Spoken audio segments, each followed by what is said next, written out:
Hello,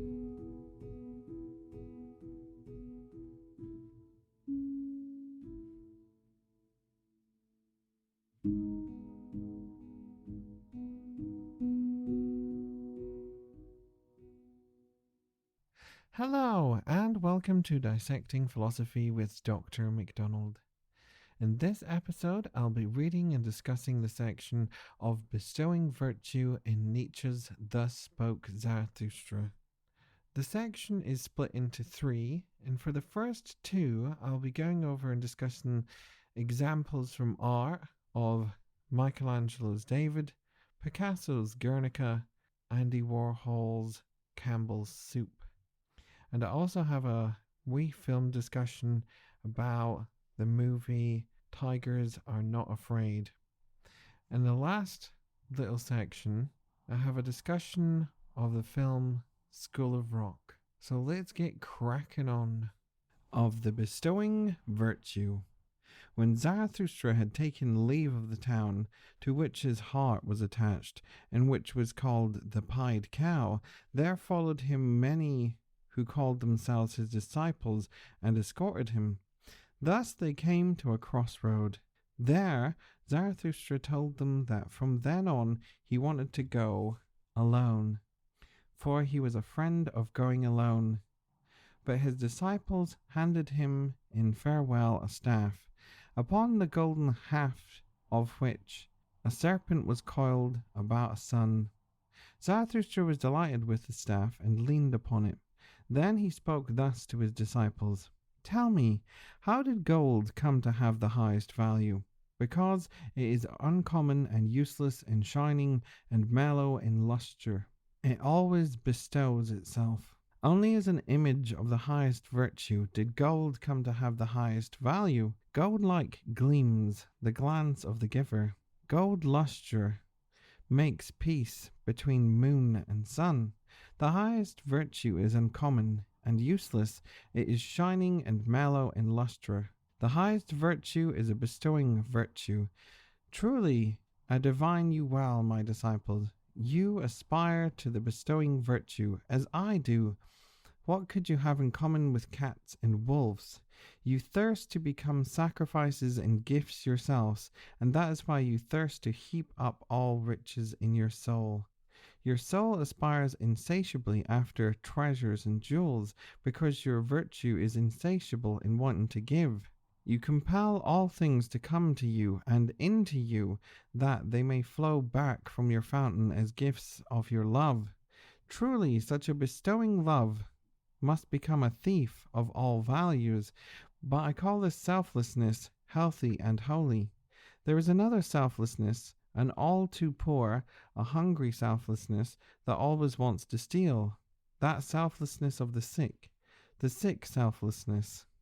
It looks with the eye of a thief upon all lustrous things.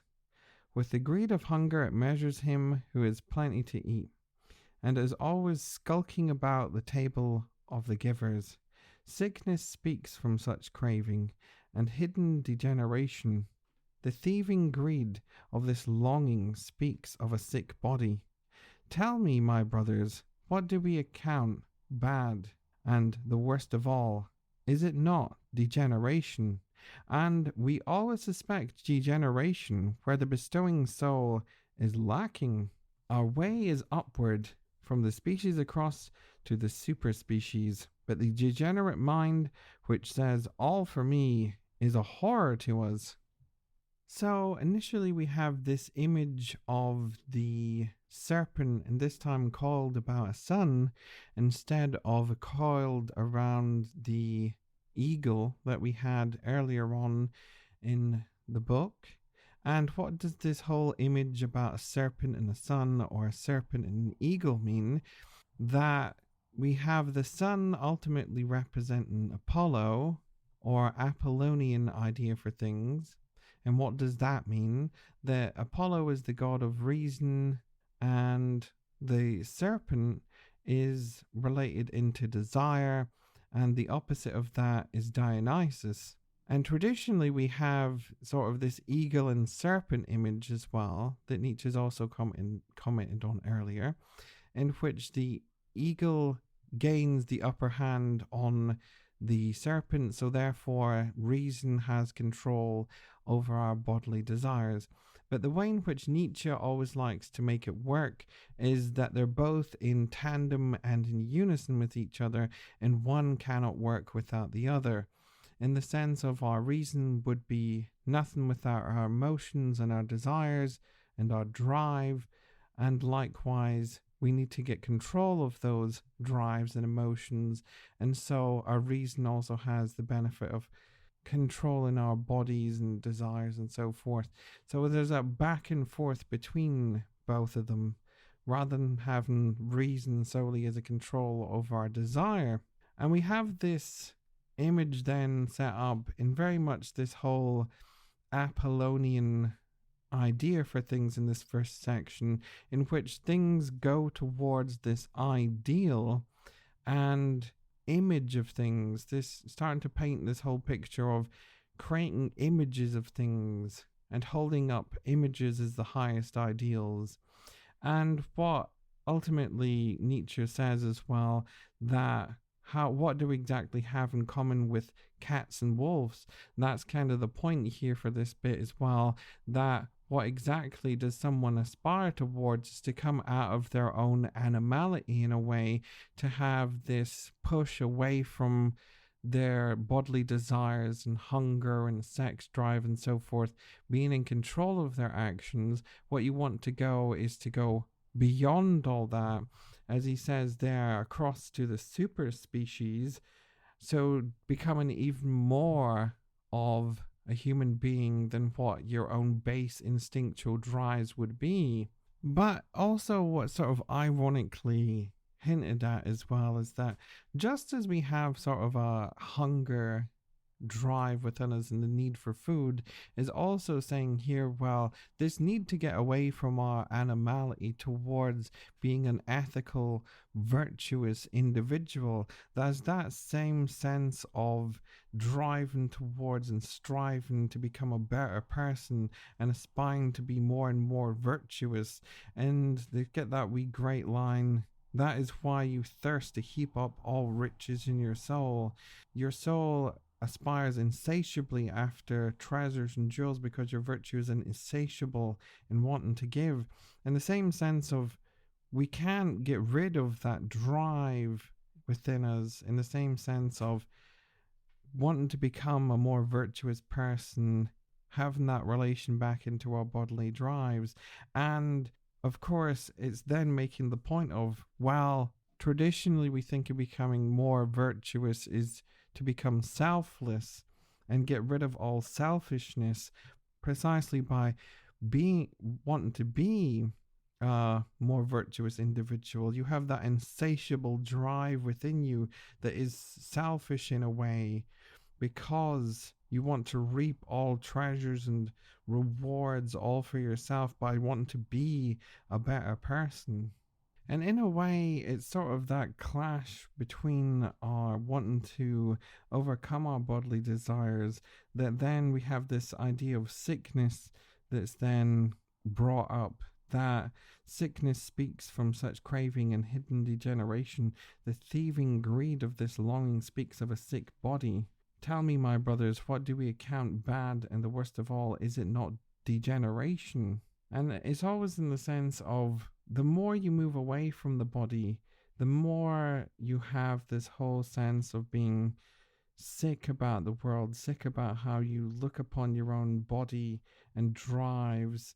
And so, in a way, it's also saying that leads us into a sick sort of psychological state, because we're treating everything in an earthly way and a very bad and negative thing for us.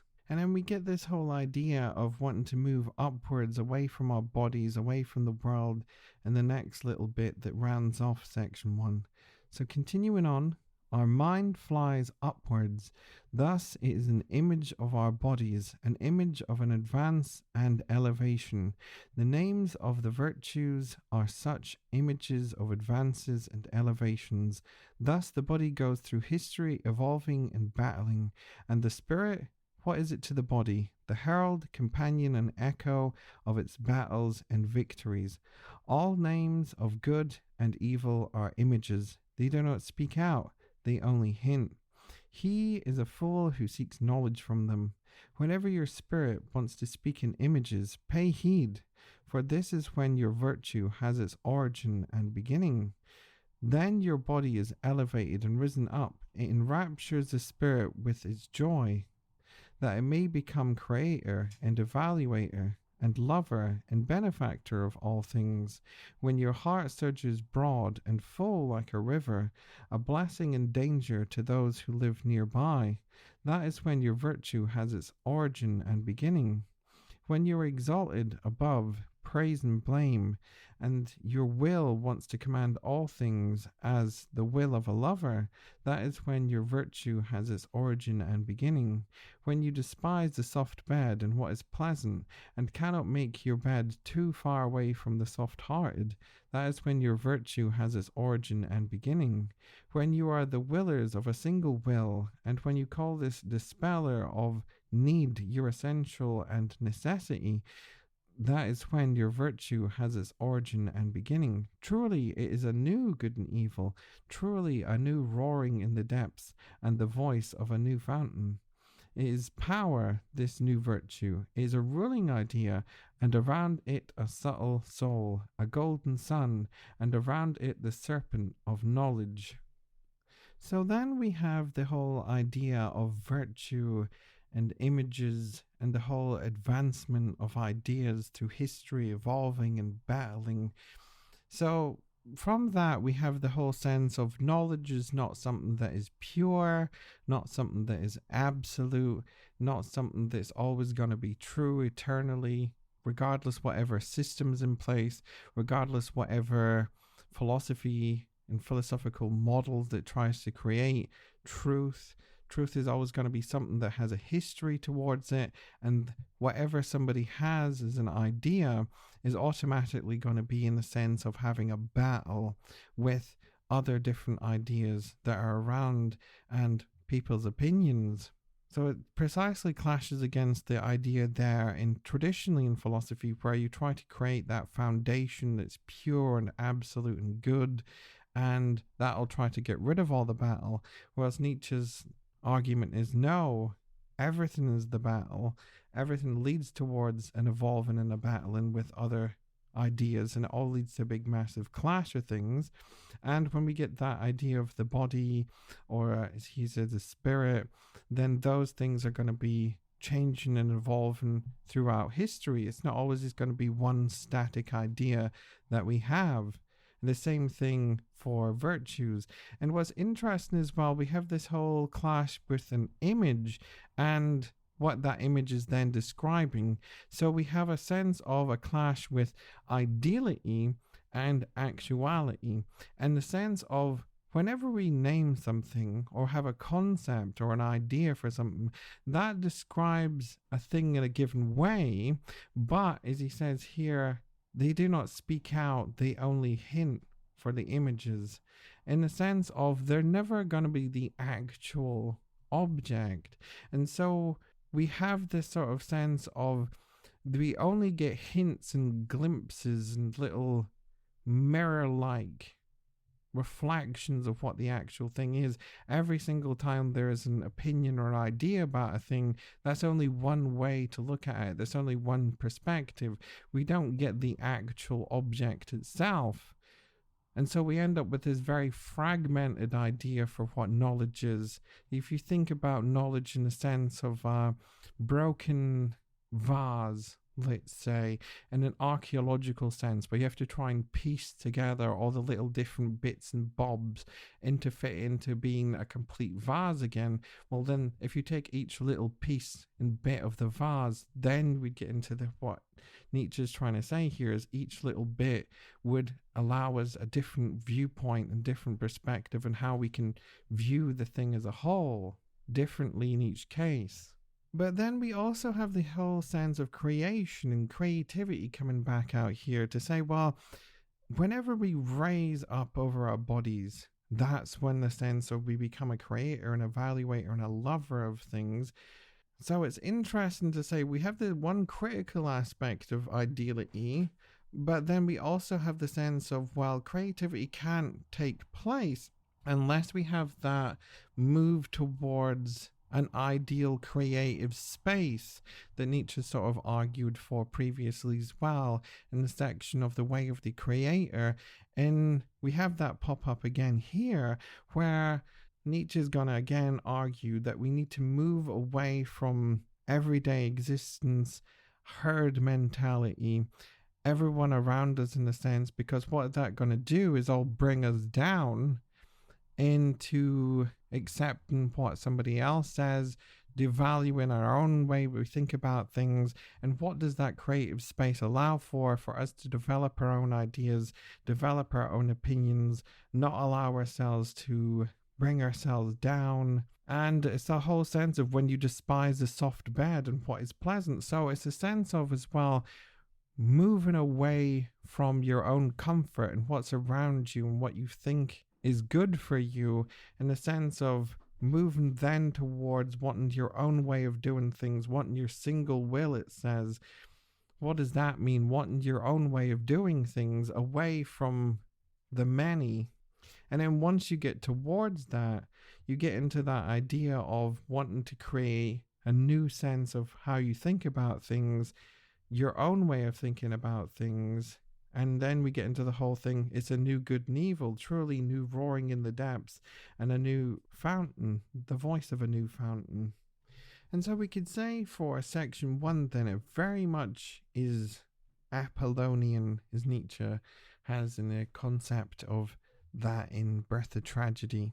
In the sense of the Apollonian moves towards the ideal of things, allows us to have that freedom of creativity and free space away from our bodily desires, away from the world. And it's through that creative space that we then can be critical and have a critical reflection upon the world, our bodies, everyday life.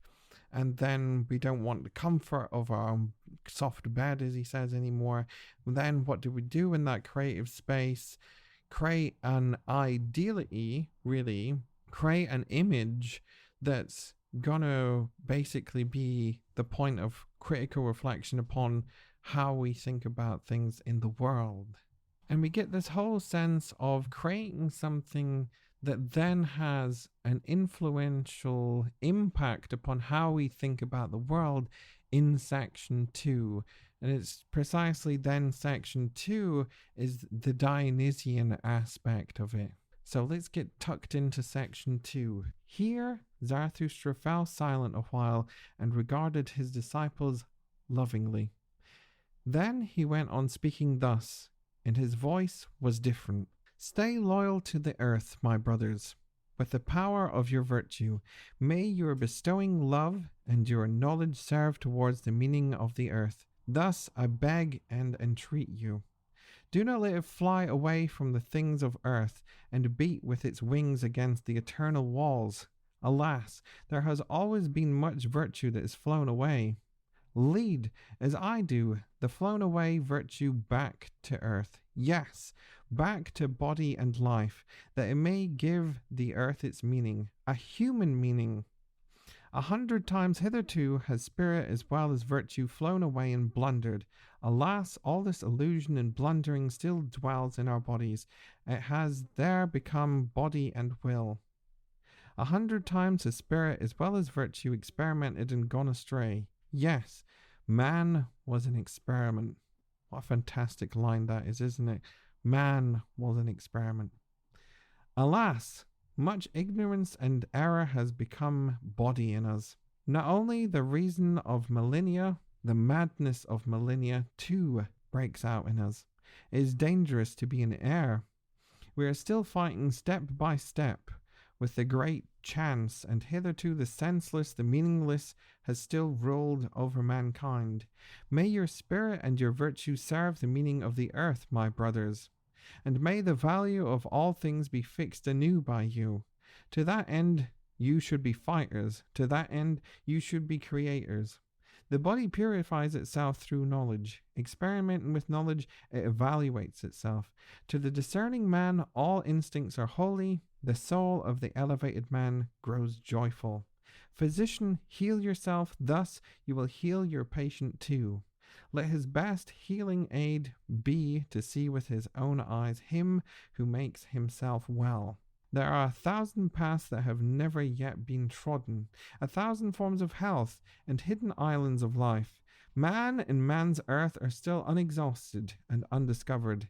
Watch and listen, you solitaries. From the future comes winds with a stealthy flapping of wings, and good tidings go out to delicate ears. You solitaries of today, you have seceded from society. You shall one day be a people. From you who have chosen out yourselves shall a chosen people spring, and from this chosen people the Superman. Truly the earth shall yet become a house of healing, and already a new odor floats about it, an odor that brings health and a new hope. So then we have Nietzsche precisely say, don't forget about the earth. Don't forget about the body. Don't forget basically about life itself. Why is that the case? Because traditionally within philosophy, everything moves us towards metaphysics and the complete opposite of that.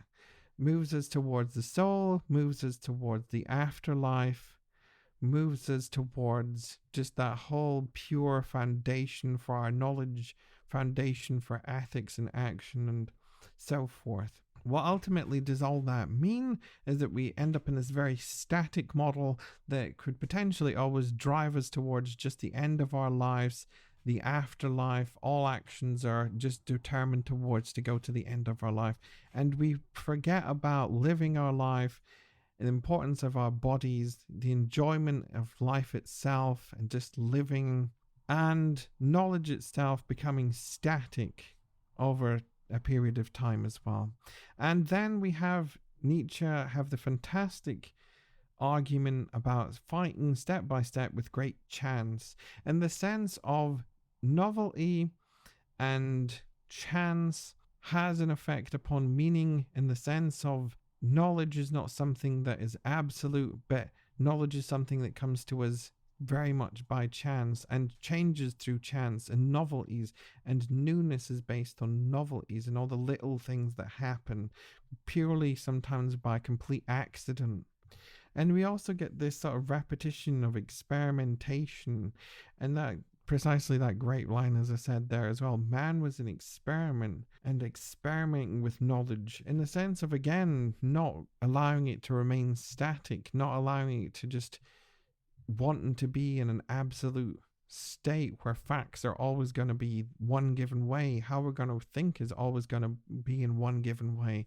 The whole important point about knowledge is precisely experimentation, and the concept of man, let's say as well, is an experiment. He's saying it's not something that's absolute or defined in any given way, and how we think about ourselves is very much in a very fragmented, chance-like nature, in the sense of while we think about ourselves at a given time period, very much will change, very much progressively over time as well. That great sense of battling and evolving, as he says in history in the previous section.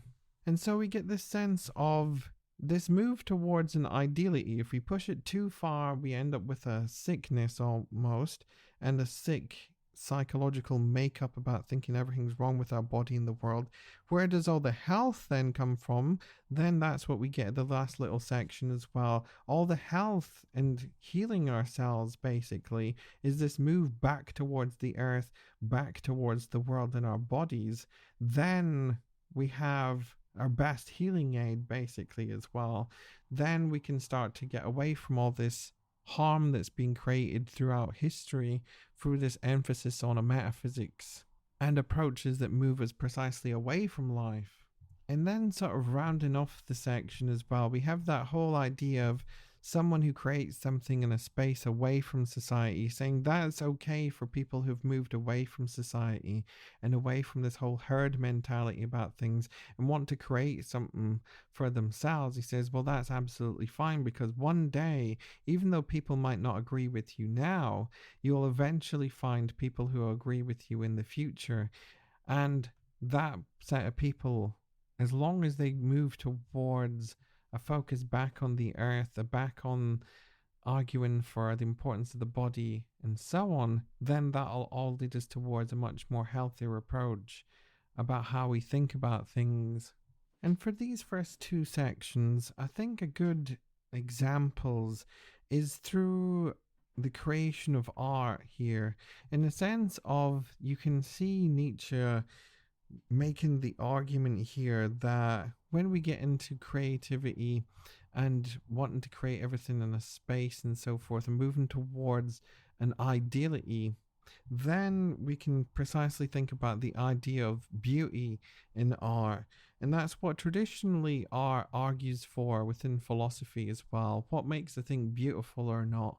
What makes a thing basically take us aback and go, oh my God, that is absolutely stunning as artwork. But here Nietzsche is saying, well, art shouldn't just be beautiful or picturesque. Picturesque is a nice word as well, in the sense of if you just have an absolutely lovely wee landscape, you go, that's really quite nice and picturesque, isn't it, the way that's done? But in the sense of here, Nietzsche saying, well, it shouldn't just be about beauty. It should also have the aspect about making us think about the world and reflecting upon things in a deeper way. And so we have the sense of what would art just be like if it was just beautiful? And there's lots of examples, but a quick one is Michelangelo's David, I think is a really good one. In the sense that we have Michelangelo's David in a very much a Apollonian style of body, in the sense of very muscular, very idyllic.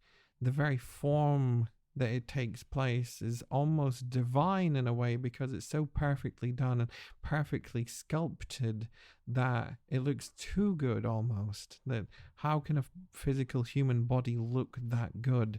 But that's the point of the beautiful as well, is meant to make us reflect upon those very almost divine-like qualities within things. And then we're taken aback and go, oh, look at Michelangelo's David. Look at that body. Isn't that absolutely gorgeous? So then, what's a good example of art that makes us think on a deeper level about things? So obviously we can have examples of political art as well, and Picasso's Guernica is a good example of that. And there's a fantastic wee statement as well from pablopicasso.org about Guernica that was painted in 1937. So let's read the little bit from that. Probably Picasso's most famous work, Guernica is certainly his most powerful political statement, painted as an immediate reaction to the Nazis' devastating casual bombing practice on the Basque town of Guernica during the Spanish Civil War. Guernica shows the tragedies of war and the suffering it inflicts upon individuals, particularly innocent civilians. This work has gained a monumental status, becoming a perpetual reminder of the tragedies of war, an anti-war symbol, and an embodiment of peace. On completion, Guernica was displayed around the world on a brief tour, becoming famous and widely acclaimed. This tour helped bring the Spanish Civil War to the world's attention. So we have the sense here, of course, Guernica then not just simply being art just for beauty's sake, being picturesque and therefore nice to look at, something that you can give your gran or loved one as a present, and then they could hang up and make the living room look good, or whatever room in the house it is look nice. No, here's something that makes you think more deeper about things. Here it's making us think about tragedy of war and suffering that has on everybody that's affected by war. And of course we have the absolute contorted faces and faces screaming and so forth, and just disembodied heads in places and so forth, and you get an absolute just cluster of just bodies and mouths and bits and bobs of things all over the place. And that's precisely, of course, the point. It just goes, my God, what horror. And of course, we don't have to just use political art as well to illustrate art making us think on a deeper level. Another example is Andy Warhol's Campbell soup tins, or soup cans, which is produced around 1962. or at least between 1961 and 1962. It says. So the span of a couple of years or so. And immediately, anybody looking at the Campbell soup tin would go, wait a minute here. This is just a picture of a soup can. What possibly is going on a deeper level here? This is a bit absurd, isn't it? This is just a regular object from everyday life. What is particularly special about this? You've just given us Guernica, now you're going to talk about a soup can? But we can say, well, that's kind of the point about what Andy Warhol does as well. It makes you think about things much more on an everyday level. And on the one hand, what is it doing, at least in a historical sense within art, is challenging what makes high art, basically, that whole concept of the beautiful and that whole concept of what makes something absolutely gobsmacking, and then says, well, actually, no, we don't have to deal with all these idyllic divine images that we have. We can actually go back to a much more everyday sense of things. And then what the soup can does as well is Andy Warhol's argument as well that everydayness around us is beautiful, in the sense of we're surrounded by beauty so much in an everyday sense that we precisely forget about that, and we just have beauty as this big concept, big idea, something that's almost unattainable and unthinkable, and anybody that we are able to achieve that are held up in such high regard, whilst Andy Warhol's point is to say, well, quite the opposite of that. It's not something that can be held up in high regard at all, because we're precisely surrounded by it all the time. And what's an example of that? The soup can. That's something that's beautiful and beautifully done and produced and so on. And so his whole point is to make us think more deeply about the beauty of the everyday rather than beauty in a very much unattainable or graspable sense of it. And again, I don't think we can just talk about just art here. We can go into films as well, because we can say, well, what do films do? They take us to a creative space, basically, that's ideal and deals with idyllic things and idyllic subjects and subject matters and so on. And then the whole thing again is great films shouldn't just be about a beautiful experience or just be about something that's entertaining that we just enjoy start to finish, but also make us think on a deeper level about things as well. So in the sense of just a regular film that's just entertaining start to finish, we could maybe use any sort of superhero style of movie that you'd like Avengers or something like that, in which you have your good guys win at the end, bad guys defeated, or some good guys get killed, but ultimately the good guys still win, and nothing really happens that much on a really deeper level on a whole. But then a good film that does make us think on a deeper level, of course there's lots of examples of that as well, but I think of a good example of a film that I've seen recently as well is called Tigers Are Not Afraid, and that is from 2017, and it's a Spanish language Mexican horror mystery film, as it says on Wikipedia. And here's the little blurb as well from Google about it. A haunting horror fairy tale set against the backdrop of Mexico's devastating drug wars. Tigers Are Not Afraid follows a group of orphan children armed with 3 magical wishes, running from the ghosts that haunt them and the cartel that murdered their parents. Filmmaker Isa Lopez creates a world that recalls the early films of Guillermo del Toro, imbued with her own gritty urban spin of magical realism to conjure a wholly unique experience that audiences will not soon forget. Indeed, it's an absolutely fantastic film that I highly recommend people go have a wee watch if you've not seen it already. And it's precisely like it says as well. It's a quite a harrowing movie about a set of children who are basically trying to survive together after basically their parents have been taken away, and it's said by the children in the group as well, when one asks what happened to their parents, taken away, killed, and then their body parts are chopped up and basically sold for whatever it is that you do on the black market. So quite a really dark backdrop. And you just have the kids ultimately just try to be kids in this really horrible setting as well. And then you have the kids manage to get their hands on well, it's one of the kids as well, manages to pickpocket a phone as well as a gun from a gang member, and then they try to hunt down the kids as well to get the phone back because the gang members recorded the actual leader of the gang killing someone. It's sort of like blackmail, and the leader of the gang is also trying to run for political office at the same time, so don't want any of that to be shown to anybody. And it's a good old-fashioned horror tale about just wanting revenge, in the sense of the ghosts who've been killed. Ultimately, the parents want to kill this guy who's murdered them all. We have basically the mother of the girl in the film say, bring him to us, bring him to us. And she's obviously terrified out of her mind for a good chunk of the movie as well, having this ghost mother chase you around the place. And then she eventually gets the cut of her jib, is the right way to phrase it, but she eventually gets the idea that, okay, maybe I'll bring him there. And through hook or by crook as well, he gets his comeuppance in the end. So wee spoiler alert there. But I don't think that's really that much of a bother if I give you a wee spoiler about what happens in the film, because you've got to still go through the whole emotional experience and roller coaster watching in the first place. So yeah, so what does exactly the film enable us to do is, on a deeper level, get a whole insight into the absolutely horrible nature about the whole drug cartel and drug business, and just the horrible effect it has on the kids as well. And just got to absolutely adore the kids, just trying to go about their everyday life and just trying to get on with things and just do things normally as best as they physically can, even though that the city that they're living in is pretty much being abandoned as well, and they're living homeless on this rooftop at a given point in the film, in which they're all just huddled together under this little shanty little place that they've built up.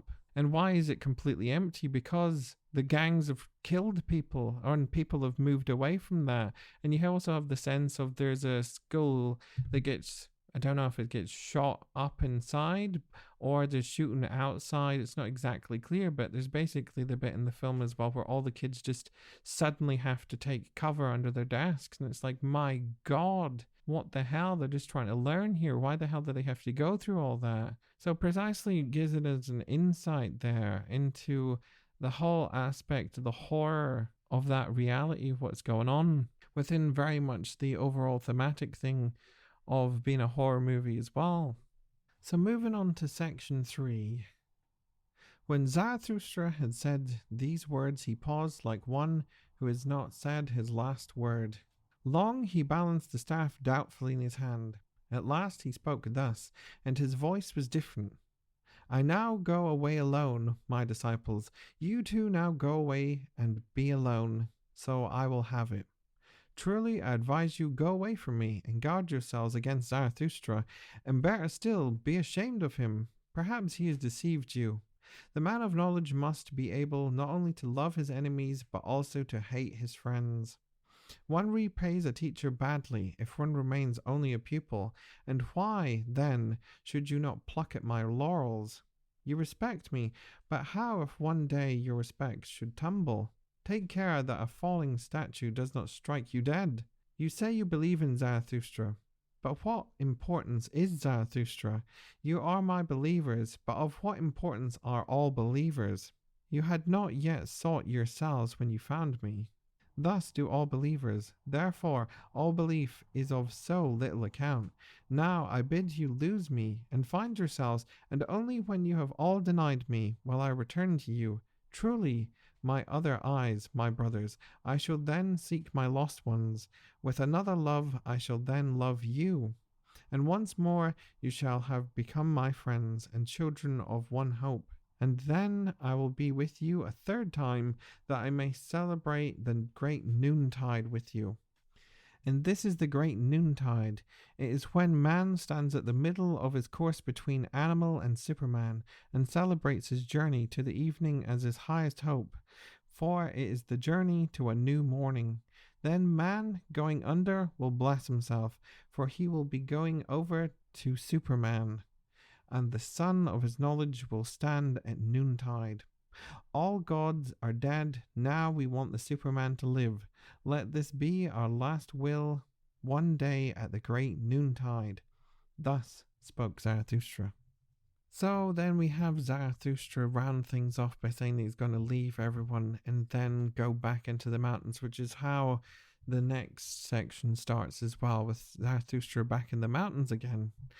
And so it's an interesting wee way to wrap up section 1 as well, when Zarathustra's like, well, if you believe everything that I say, that's all very well and good, but now you should go develop your own thoughts and develop your own opinions about things. And when you do that, then I'll come back to you. And it's a sense of we should never hold up anyone in a sense of great idolatry and where we just have a complete admiration for absolutely someone and what someone says, because we lose sense of ourselves and our own opinions and our own ideas. And it's that idea coming back as well from the whole war and warrior section, where Nietzsche says as well that we have great soldiers in the sense of we have a great set of people who are out to go and defend somebody, but we don't have a set of great warriors in the sense of we don't have a great set of people who have their own opinions and are willing to fight for what they want to say about things. And we have that return back as well. Don't hold up teachers and people who you respect up to such a great ideal that all what you're going to do is just become a mouthpiece for them, a great piece of great PR basically for someone else. You've got to think about you in this space and your own beliefs and opinions and values about things. And only when you sort of become an enemy to Zarathustra, he's saying, once you differ from me, then I'm going to become relevant to you again and to come back to what you're going to be saying and thinking about things. And who's the opposite of this? Who's somebody that ultimately became like a mouthpiece for somebody else? Within philosophy, at least, it's Plato. And who did Plato hold up in such high regard is Socrates, because Socrates, of course, is the teacher, Plato is the student, and what does Plato's work have? Socrates is the main character. Who wins every single argument? Socrates. Who always has the best way of doing things? Socrates. Plato is Socrates' little cheerleader the entire time. And then, of course, we have within Plato's own philosophy the whole problem of how do you distinguish Plato from Socrates, and the whole sense of, well, earlier Plato is all about Socrates, and then slowly and later on do we get Plato starting to emerge from that. But that's the problem as well, is Nietzsche says we don't want to end up in that problem where we just become a cheerleader for someone else. We don't want to end up in the situation where people are trying to distinguish who is someone's opinion from your opinion. We shouldn't arrive at that point. In very much the sense of what Nietzsche has as well, as being very much influenced by Schopenhauer, at least within his early philosophy. He then doesn't become a cheerleader for Schopenhauer's own views about things, but then wants to develop his own ideas and own way of doing things. And to such an extent that you could say, well, Nietzsche's own philosophy is developed from Schopenhauer, but also manages to twist and be different and completely opposing and separate to Schopenhauer as well at the same time. And that's more what Nietzsche wants to go towards. Have someone as an educator, love what they say, absolutely adore what they say, but then be critical of them. Don't just allow yourself to just become absolutely at the point of a cheerleader for that person's view. We don't want that happening whatsoever. And so a great movie, I thought, to discuss about sort of inspirational teacher is School of Rock, starring Jack Black from 2003. And this is what the plot says as well from Google. Overly enthusiastic guitarist Dewey Finn, played by Jack Black, gets thrown out of his bar band and finds himself in desperate need of work. Posing as a substitute music teacher at an elite private elementary school, he exposes his students to the hard rock gods he idolizes and emulates, much to the consternation of the uptight principal, played by Joan Cusack. As he gets his privileged and precocious charges in touch with their inner rock and roll animals, he imagines redemption at a local battle of the bands. And so it's a fantastic wee family movie as well about playing music and getting inspired by music and learning a musical instrument. And of course, you get the whole sense of passing all that knowledge on to someone else and passing up what you loved as a teenager onto someone else. And we of course had that sort of cringe moments as well of our parents playing some music and so on. You get a sense of, oh, please God, Dad, no, please, I didn't need to listen to this another 10 times. But also what's great about the sense of learning a musical instrument as well and learning from a teacher is the sense of they allow us to have that great admiration for them, the great skill that they have and technique that they develop, but also in the sense of the great teacher will not be the strict one who wants you to do things absolutely by the book and tries to allow you to develop your own style and your own technique and way of doing things that can differ from how they do things, and also allowing for those little novelties that happen as well. That's so important to the extent that we can actually not even notice that we're doing them at all, and that having a great profound impact upon exactly our own style and the way that we play. Let's say if we're playing a guitar, how you hold your guitar pick, how you're hitting your string, how hard you're hitting the string, how you're managing to fret the chords and so forth, all having a deep impact upon your own playing style and technique and so on. All to the point that we don't even think about it as well, but it really does, because that's how you're able to develop who you are as a player and how you're different from someone else, is all those little things.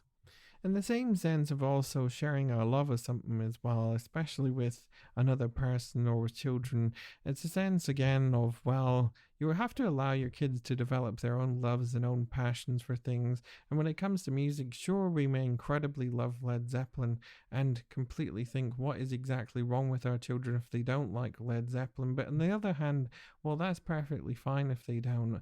They have to develop who they like, what exactly gets them going, inspired and pumped up and so forth, different from ourselves. And it's all that diversity again that precisely makes us up as individuals and different from each other. So then we have overall, for the last little section then, that whole importance of creativity, creating within that ideal space about things, and then also not forgetting about the importance of the world, the importance of our bodies, life affirming view of things as well, to all have an influence upon that creative act and creative action about what we do. And then we have, of course, the wrapping up of the wee section about allowing for our own views to develop again out with those who we admire as teachers and opinions that we uphold with great value. Many thanks for listening to the episode. I hope you enjoyed my discussion of the section of Bestowing Virtue that wraps up the discussion of part 1 of Nietzsche's Thus Spoke Zarathustra. Feel free to drop me an email at my address, dissectingphilosophy@gmail.com. I could be also found on Twitter at I am a rubber man. Many thanks for listening, and I'll hope you'll join me next time.